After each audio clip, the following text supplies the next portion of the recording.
this is Steve HOFBAUER, the Mayor of Palmdale. I want to assure everyone the City of Palmdale has a robust and flexible emergency operations plan. The staff and I are participating daily on various conference calls with the county, state, and federal government to stay apprised of the current directives and shifting our actions accordingly. Our primary goal is mitigation, following all the guidance by the County Health Department, the State of California, and CDC. I strongly encourage our residents to follow these guidelines and help control the spread of COVID-19 in the Antelope Valley.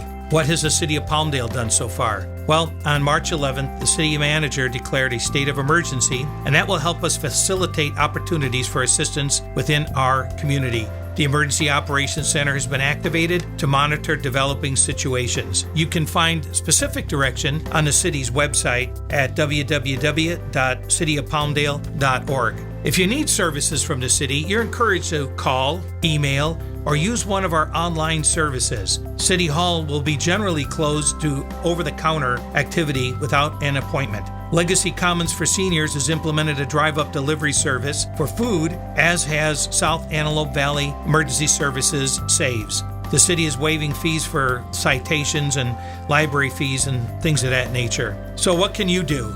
Heed the advisories. If you're sick, stay home. If you have to go out, limit your contact. Wash your hands and listen to and follow the directions of County Public Health. These are extraordinary and unprecedented times. We're all responsible for doing our part. Hopefully, a short period of inconvenience will result in this crisis ending sooner rather than later. Thanks.